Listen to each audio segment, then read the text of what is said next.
Welcome back to Black and Published, a podcast for writers, poets, playwrights, and storytellers of all kinds.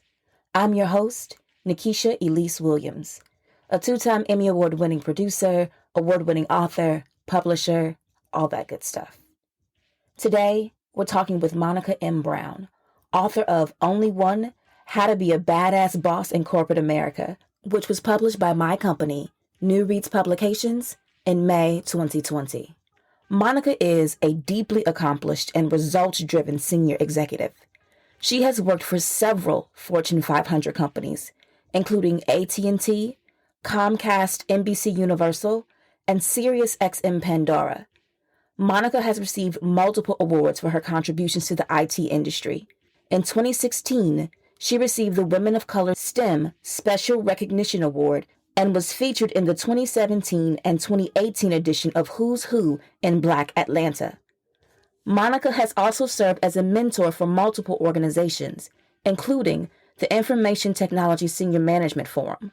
Monica holds a BA in Professional English and Broadcast Journalism from South Carolina State University and an MBA from the Michael J. Coles School of Business at Kennesaw State University. She has 2 daughters, Kiva and Madison, and currently lives in Atlanta, Georgia. Her hobbies are golfing, shopping, traveling, and writing. In this conversation, we talk about how Monica made the switch from print journalism working in magazines to tech, how she was code switching and dismissing microaggressions so often it bled over into her writing, and her journey now to making working an option.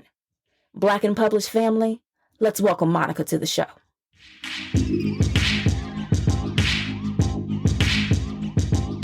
So this podcast is called Black and Published. So we're going to talk about your first book, Only One: How to Be a Badass Boss in Corporate America, and that journey.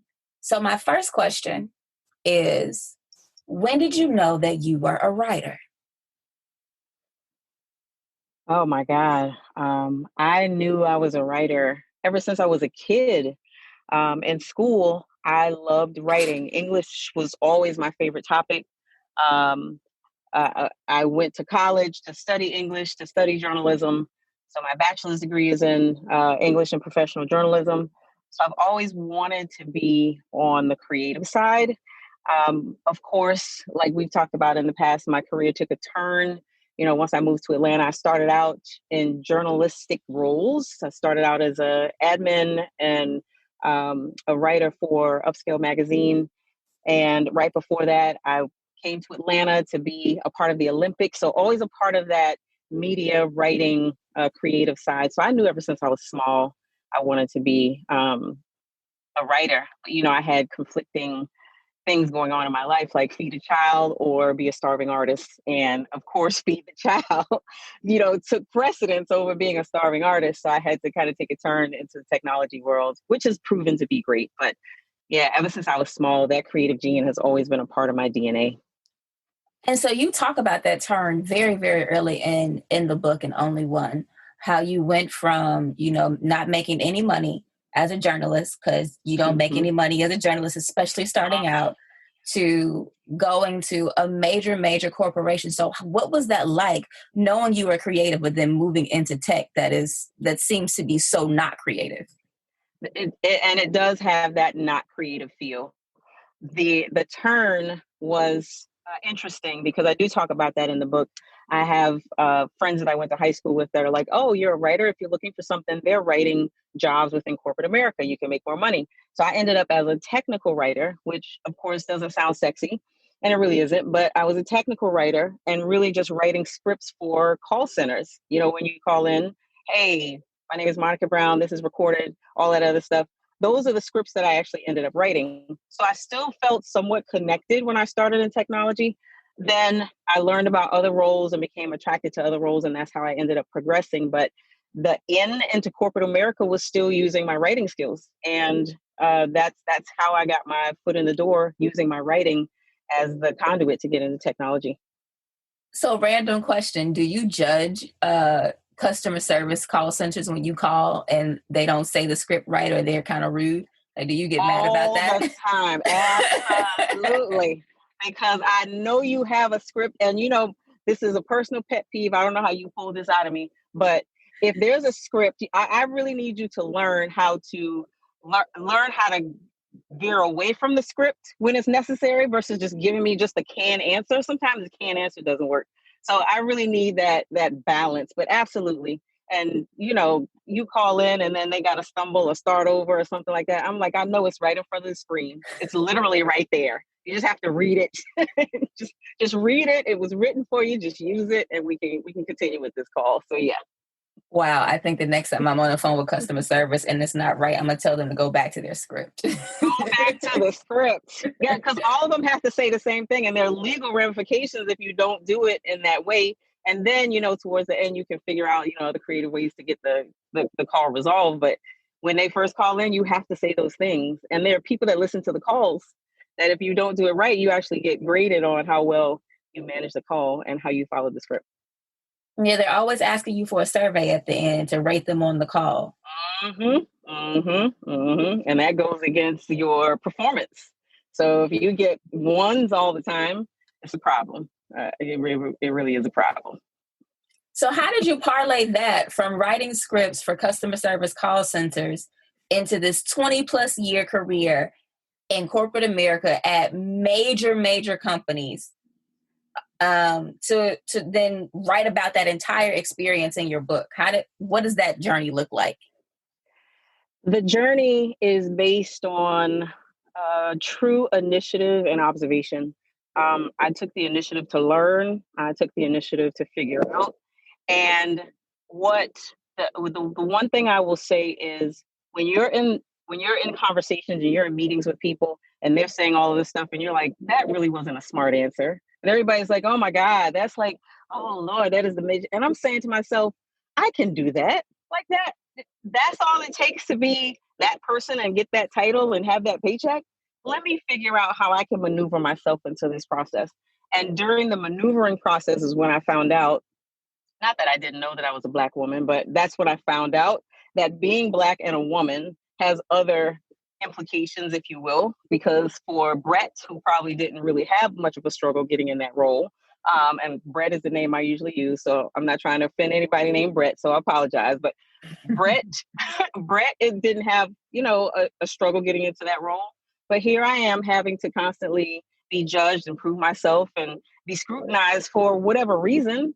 And I didn't really connect to that until I started getting into more of the higher paid, more senior level roles, and it became very obvious that there was a different standard level for people outside of that circle, outside of that physical circle. Whether you're a Black woman, whether you're Indian woman, whatever, you have a different path. My path just happens to be a Black woman, and that's the perspective I speak from in the book.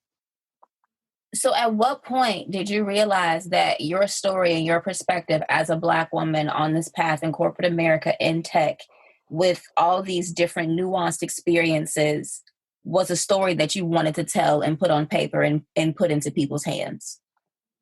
When I realized that I wasn't, and no pun intended, when I realized I wasn't the only one going through this.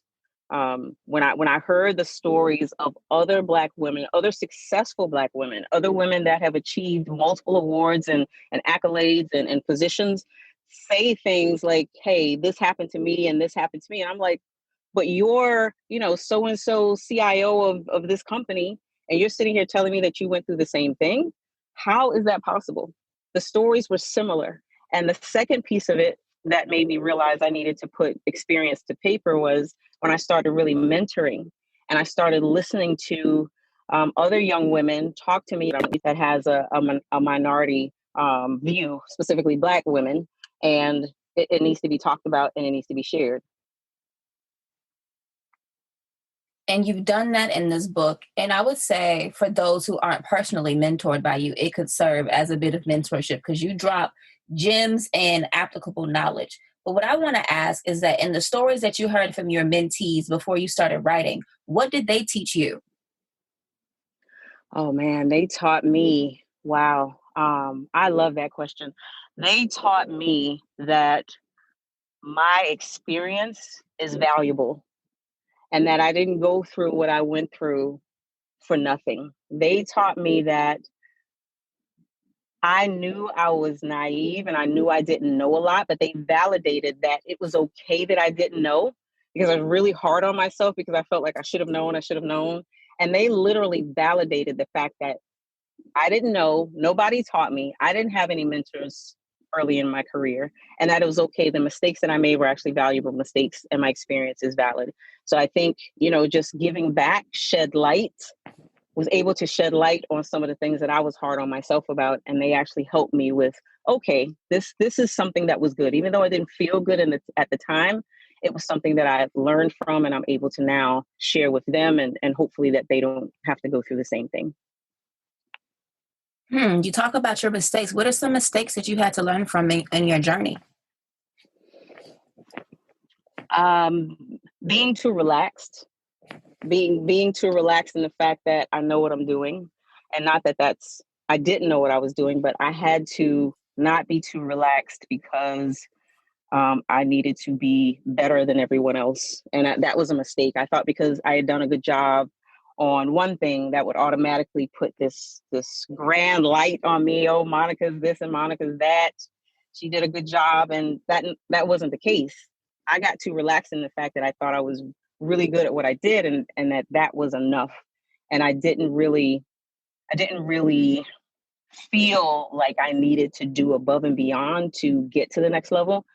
But once I started to come into who I was in the room, who I was outside of the room, and what my view is versus everybody else's, and my journey is versus everybody else's, I figured out how to change that. But I got too relaxed. And then the second thing was trying to make friends and not really understanding the strategy of relationships in corporate America. So I'm like, oh, well, they like me. Oh, well, they this and they that. And honestly, at the end of the day, if it's me versus them in a meeting and it's cutthroat and they had to save themselves, I was the one that was going to be, sacrificed. And there's really more of a strategy to relationships in corporate than versus trying to be everybody's friend. It's not realistic. That's not something that's sustainable. And in the book, you talk about some of those strategies about what to do at a conference when you're in a room with mixed peers, about not having too much to drink, about always following up with your network, about always recognizing that just because you and another person you work with may share the same skin color or may be the same gender does not mean that they are always going to be in your corner. What was it like? Yeah. What was it like reliving some of those experiences that you wrote about in the book and putting and getting them out? It was therapy. And I just want to take a second to give you a shout out, because I will never forget the day that you told me to stop writing like I'm in corporate America. Do you remember that? When I think it was like probably the first few chapters. And that was that was very early on. That was very early on. And I kept saying, I'm sorry. It's okay. It's okay. I kept saying, it's okay. And your words were, no, it's not okay. These are the things that people need to know about. And these are the things that you need to talk about to shed light on the experience. And I think after that, you literally gave me permission to say, all right, here we go. You want the story? Here's the story. I'm going to tell you exactly what happened to me. And I'm going to tell you exactly how I felt. And it was therapy. It was really therapy, because a lot of the things, like I was saying earlier with the mentee question and what I learned, I really held myself accountable for not knowing and not understanding some of those things. And the experiences were just really building blocks to get me to the point where I am today, to be able to truly understand and strategically navigate a career. But yeah, you gave me permission. I'm not going to say that I wasn't in my feelings after that comment, but what you did, no, and this is a good thing. I'm sorry. You did was, no, I needed that. What you did was you almost validated, is the only word I can think of right now, the fact that I didn't know how to turn it off, because I had been doing it for so long, and every type of situation that I'm in, I feel like I have to be this professional. I have to say something because I don't want to get in trouble. I don't want to say the wrong thing. And if I do it this way or say it that way, I'm going to be held accountable for something that I didn't intend to land in a certain way. And you actually gave me the view that everything is not, I don't have to be that way all the time. And this is my book. This is my experience. and I need to just share that story. And I didn't even realize I was doing it until you called it out. So that in itself just tells me that I was so trained in that mindset that it kind of spilled into other things. And that's not what I wanted to happen. So it's a good thing. You're that was the turning point for me writing the book. And I think because I became what I feel more genuine in telling the story, the response that I've gotten is that a lot of people have really been able to connect with what I've written, and it resonates in their career, and they're able to really take that and then use those things to help them with their career as well. And you have a chapter in your book on code switching.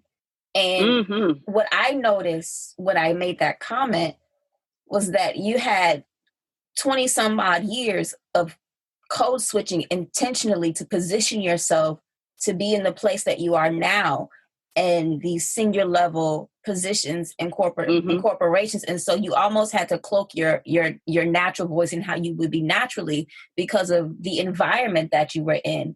And what I always felt free as a writer is that no one can tell you how to write your story. And if they don't like it, when they read it, they can put it down, but nobody can tell you how to write it. That's the one place where you can be free. And so I feel like when you've told those stories, you've allowed yourself that freedom, but also, you've grounded it in research, you've grounded it in experience, and you've let the real shine through. And that was what I thought was unique and something that would be very much needed in the marketplace. Thank you. And imagine being a creative at heart in a technical environment where you had to do that. And it's almost like I had to create another person.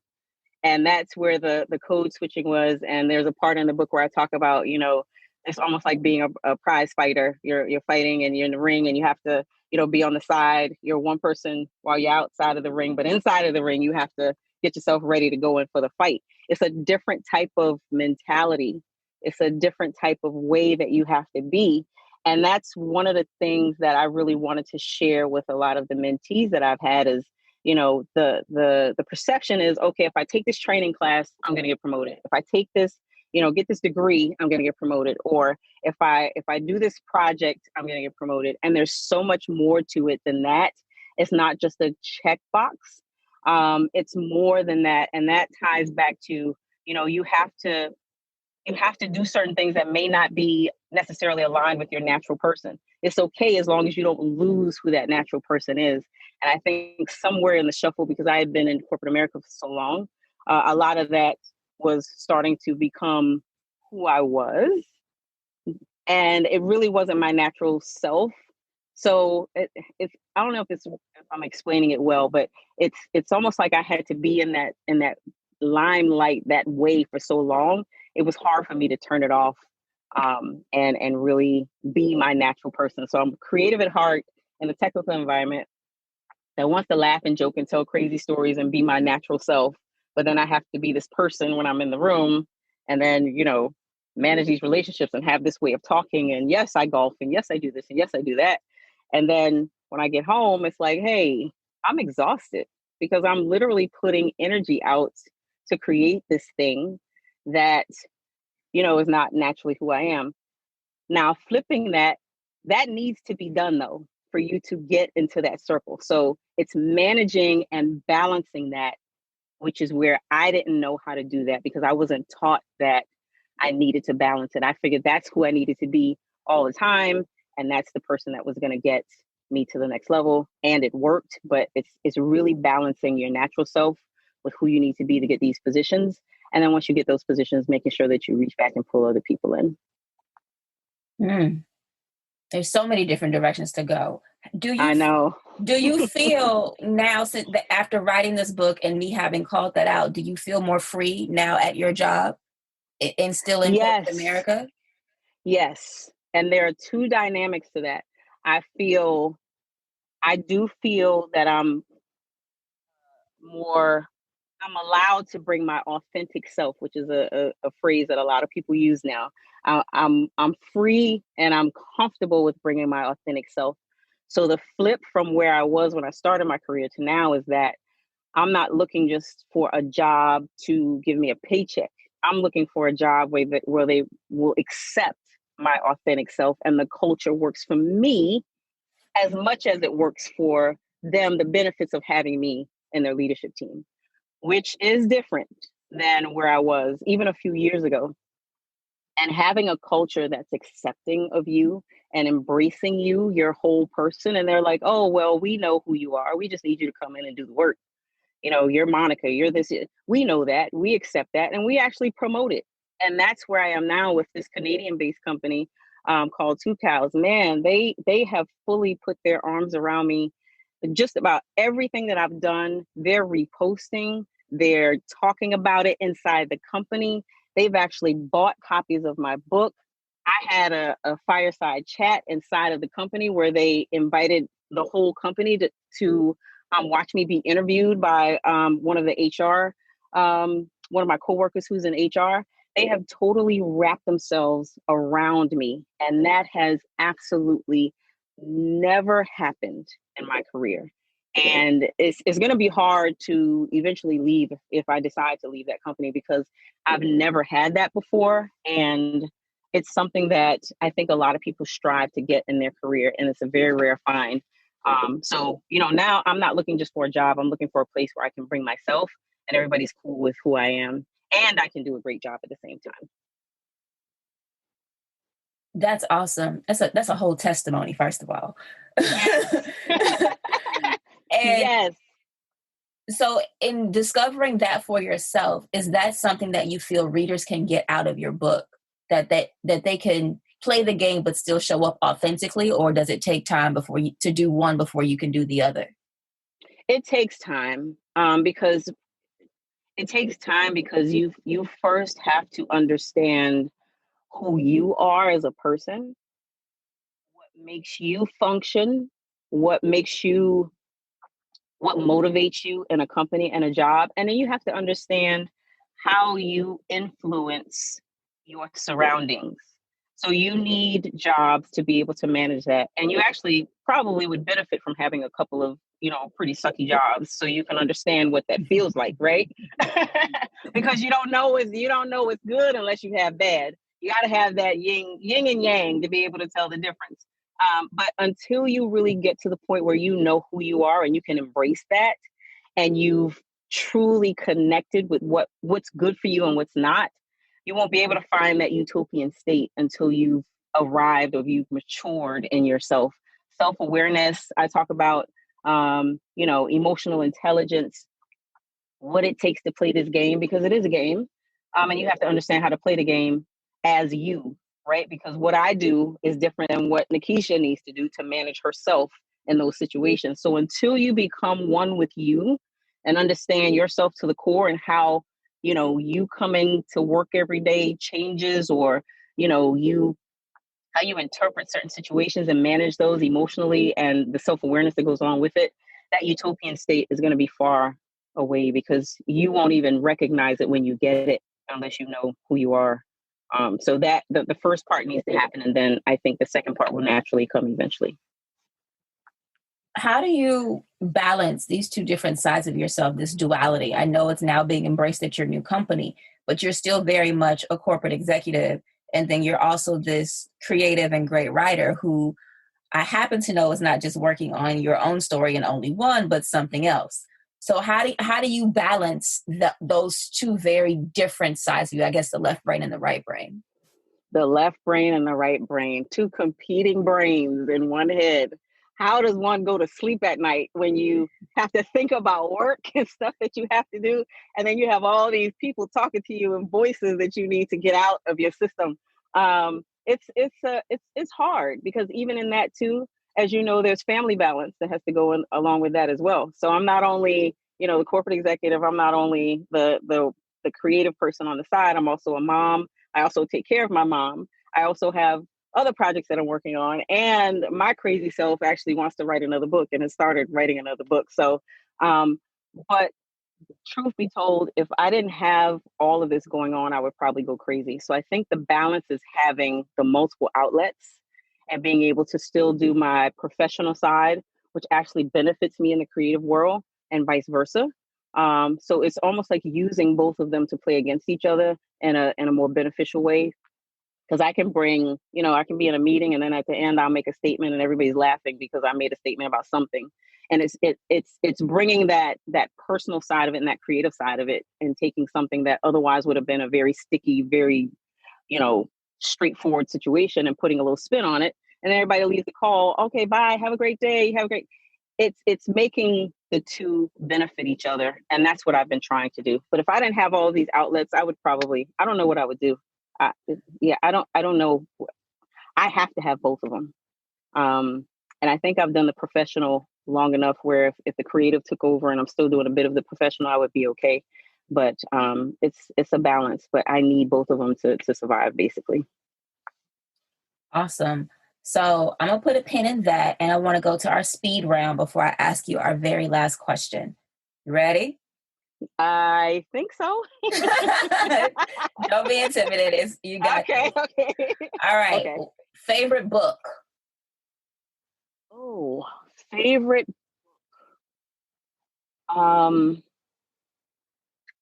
my gosh, I read so many books in college. And it's a college book, and I'm sorry, I don't remember the name of it, but it's a college book. I think it was called Black Writers. And it was like a book that I had to finish for one of my journalism classes. And the reason why I love that book, and I actually still have that book from college, from little years ago. The reason why I love that book so much is because it went through every single genre and it highlighted all of the African American writers from each of those genres. It also talked about poetry, Langston Hughes, Countee Cullen, all of these people from way back. And reading that and actually hearing their voices while I'm reading it was probably one of the most, I don't know what the word is. It was really a coming home for me. And that's when I knew in college, when I started taking those books those classes in college that were really focused on Black writers and all those genres, I was in love. So it's not necessarily a specific book, like somebody wrote it. It's one of the college books. And that's so crazy. But it's really the book that kind of solidified that I connected with writing and the experiences and how writing is a creative way of saying what folks have done and experienced. So yeah, it's a college book. I have so many others that I can name, but I'm going to pick that one for this session. What is your favorite movie? Coming to America. Hey. That is my all-time favorite. I know every single line. Don't challenge me, you will lose. I know every single line. What's your favorite song? Oh, but it's by the same artist. Is that okay? Go ahead. Okay, As and All I Do by Stevie Wonder. All I do is think about you, or either one of those songs is going to put me in a zone. Stevie Wonder is just a mastermind of music. So yeah, I can't really pick between the two. I love both of them. Okay. So you give a little hint of this in the book, but I'm going to ask anyway. Louboutins or Jimmy Choo? Oh, definitely Louboutin. Yeah. I need my red bottoms. White or red wine? Red, all day. Any particular favorite brand? Good Cabernet. I like the mixed. A blend. I like South African wines. A good Pinot. Yeah, Red Zinfandel is probably the only one because it's a little bit dry. That's the only one I really don't care for, but pretty much any type of red wine. Okay. The achievement you're most proud of? Being a mother. Because it's hard. There's no script. There's no book. There's no checkbox for being a mom. And, I have two daughters. My oldest daughter was with me through my struggle. So our relationship isn't as close as I would want it to be because of the fact that I had to grind so much. I really feel like, I could have done better, which is another area that I probably need to throw my feet up on the couch for and kind of go through. But I'm proud of being a mom because I have two beautiful children. Both of them unique in their own right, but they have seen my authentic person, good, bad, ugly. They've seen me up, down, and out, and for them to still unconditionally love me as a mom, I think is my greatest achievement. Oh, shout out to the girls. Shout out to the girls. Whoop, whoop. And final speed round question. What is your goal for the future?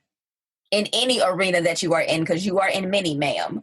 I know. My goal is financial freedom. My goal is to make working an option. Hey. And not a necessity. So all the things that I'm doing now on the side, there's a method behind the madness. So financial freedom, being able to get up in the morning and decide what I want to do versus having to do it as a necessity is my goal.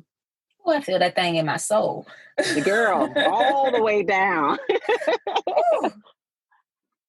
All right. Final question of the podcast. So you do a lot. You're in corporate America. You're writing another book. You have this book out. You're also doing some film projects on the side and whatnot.